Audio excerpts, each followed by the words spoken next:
mabuting balita ng Panginoon ayon kay San Juan.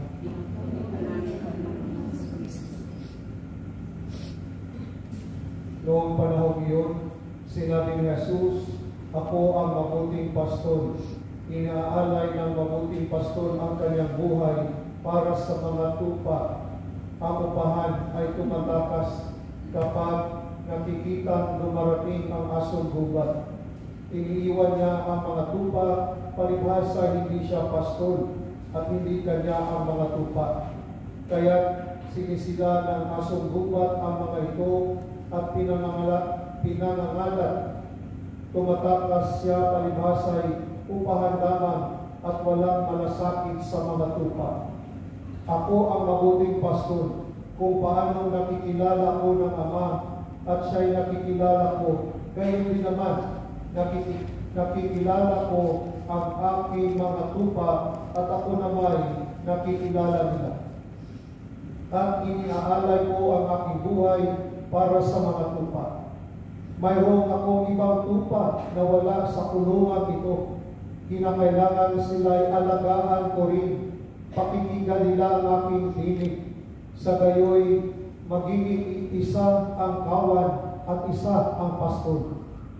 Dahil dito'y minamahal ako ng Ama, sapagkat iniaalay ko ang aking buhay upang ito'y kunin kong muli.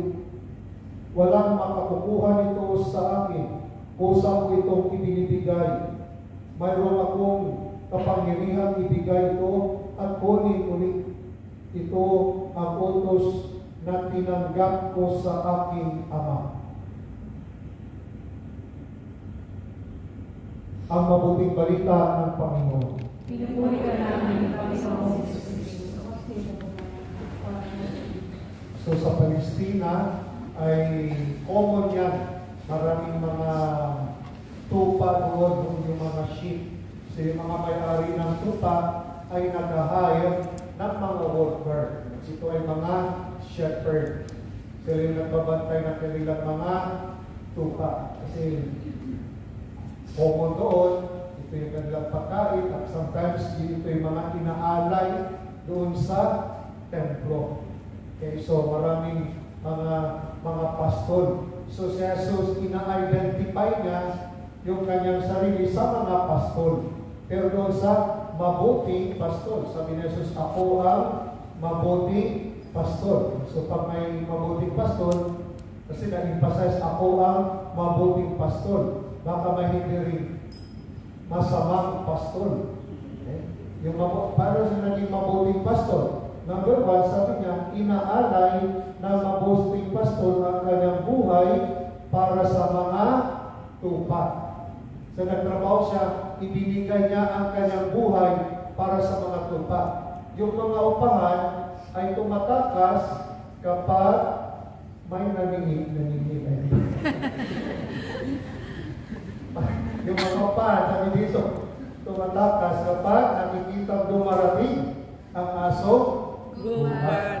Pero yung mabuting pastor, talagang handa siya pupuntahan yung mga tupa, talagang nasa likod yung kanya mga tupa, harapin yung mga aso gubat. Handa niya ialay.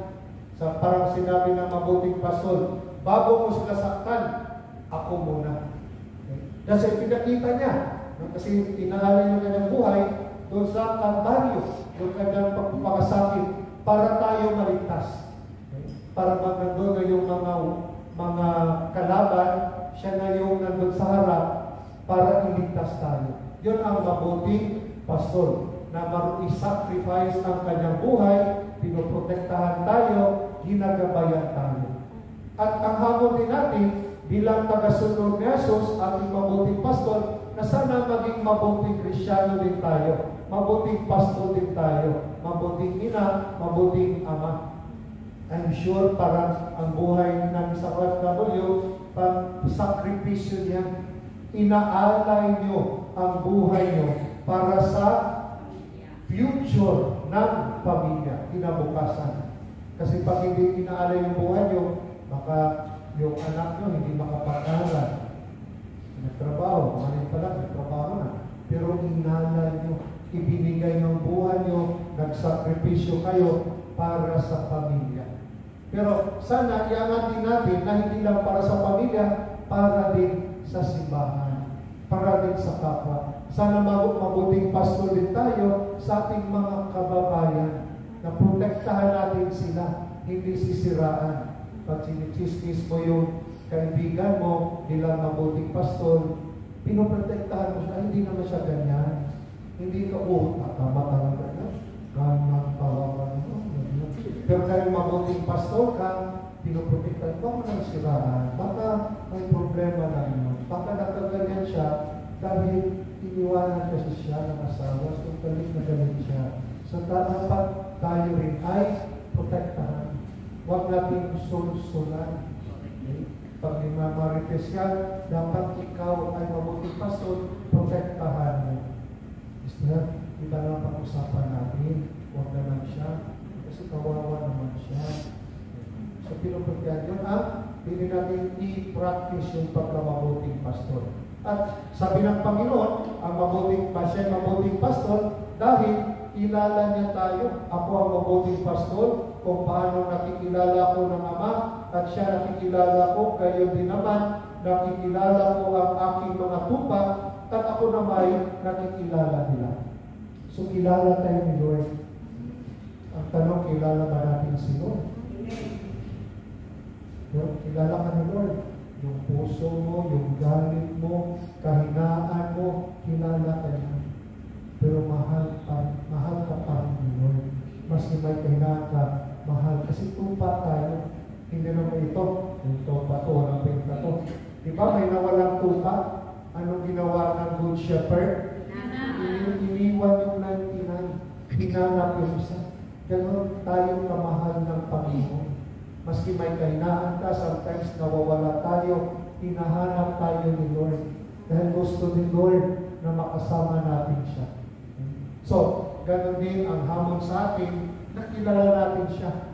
Alam ni Lord yung mga pangarap mo, ang mga plano mo, alam ni Lord. At ang hamon din sa atin, nasa community natin, na makilala din bawat isa. Pag nakilala bawat isa sa atin, maintindihan natin bawat isa. Kasi madali tayong mag-criticize, no? I-reject agad, dahil hindi natin kilala. Nakilala natin yung mali niya, pero hindi mo kilala yung pagkatao niya.